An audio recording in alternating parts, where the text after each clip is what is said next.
Mais um vídeo da nossa série e agora falando sobre tipos de pesquisa clínica. Lembra quando eu falei lá daquela pirâmide no começo, que cada estudo seguia uma base para os próximos estudos? E aqui, recortando um pedaço dessa pirâmide, pegando só a parte dos projetos clínicos, vou explicar brevemente para vocês como que funciona cada um deles, tá? Começando então com um relato de caso ou série de casos. Como que funcionam esses trabalhos? É um acontecimento específico de algum paciente individualizado. Então vamos supor que aconteça alguma coisa no meu consultório com o meu paciente e eu tenho uma manifestação diferente de alguma doença ou uma manifestação diferente de resposta a um tratamento. Eu posso pegar essa condição e eu posso publicar esse tipo de trabalho. Ele tem mais relevância clínica do que os estudos em animais in vitro, porque aconteceu com o humano, só que é um estudo que aconteceu especificamente com um paciente. Então a gente não pode extrapolar diretamente esses resultados como uma decisão final, como um novo protocolo a ser seguido, tá? E aí, série de casos é quando é feito publicações de alguns casos sobre aquele mesmo problema, tá? Então são pesquisas pontuais de acordo com cada caso. E aí, dando continuidade, como que a gente tem uma efetividade melhor, então, né? Se a gente pegou esse problema desse caso ou dessa série de casos, como é que a gente faz um estudo mais abrangente? A gente usa o estudo de caso controle. Então, como que a gente vai fazer isso? A gente pega esses pacientes que tiveram essas alterações, né? Não especificamente, mas relacionados a essa alteração. Então vou fazer um novo trabalho, uma nova pesquisa clínica. Eu junto um grupo controle, que é um grupo de pessoas saudáveis, sem alterações, para ser usada de comparação mesmo.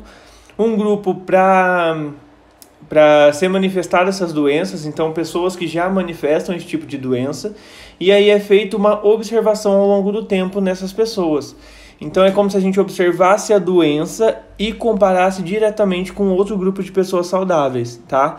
E aí o que vai determinar número de pessoas, tipo de participante, tudo isso é feito com cálculo amostral, onde nesse cálculo, matemática mesmo, vai se ter uma noção de quantos pacientes são necessários para ter um resultado efetivo para esse tipo de pesquisa, tá?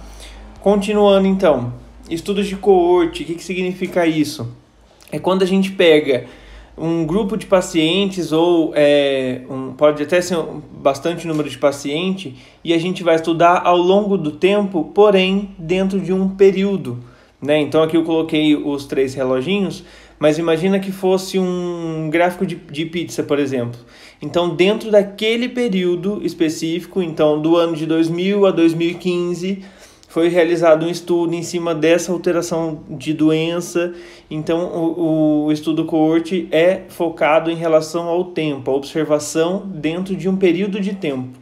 Pode ser de um tempo que vai do presente ao futuro, também pode ser de um tempo que vai do passado ao momento atual, tá? Vai depender de como que é feito o planejamento dessa pesquisa. E tem também os estudos clínicos randomizados. O que significa isso, né? Randomizado, quando a gente fala isso, a gente pensa em aleatório. E é realmente isso. É um estudo voltado para intervenção e ela acontece de maneira aleatória. Como que é essa intervenção aleatória? Cada um tira da cabeça o que quer fazer e faz? Não. Existe um planejamento dentro dos procedimentos que vão ser realizados e aleatoriamente esses pacientes são distribuídos. Então é como se fosse uma fila. A gente pensa na fila e aí, durante a seleção desses pacientes, automaticamente um paciente vai para grupo controle, o outro vai para grupo de intervenção, o outro acabou indo para intervenção de novo. Então é muito aleatório essa parte e os procedimentos podem ser aleatorizados. Então se eu quero testar 2 tipos de medicação, eu vou fornecer a medicação sem saber qual medicação que é, de forma aleatória, e depois estudar os resultados, tá? Então basicamente a diferença entre esses tipos de estudo. Tem os estudos que são só observacionais, então o pesquisador ele só vai observar o grupo que está sendo estudado ao longo do tempo, ou num recorte de tempo. E tem os intervencionais, que é o estudo clínico randomizado, onde são feitos planejamentos para intervenção mesmo. O que acontece se eu fizer isso, o que acontece se eu fizer aquilo, se eu der tal medicação. Então, são esses tipos mais básicos de pesquisa clínica, né? Existem mais variações disso, mas o que eu queria abordar com vocês era isso nesse exato momento. Gente, espero que vocês tenham gostado. Só para esclarecer um pouquinho, quando a gente pensa puxando para o tempo atual, né, na parte de pandemia, se a gente pensar no primeiro caso de Covid que a gente teve, foi feita uma publicação de relato de caso, depois foi feito um estudo de caso controle, né? Pegaram umas pessoas saudáveis, compararam os sintomas com a pessoa que apresentava o Covid, enfim. E nisso as pesquisas uma vão dando base para a outra até a gente chegar numa decisão clínica final, tá? Então é muito importante a gente saber essa diferença na hora de escolher o que a gente vai levar para o nosso consultório. Espero que vocês tenham gostado, deixa aqui sua dúvida no comentário ou me manda lá no DM, tá bom?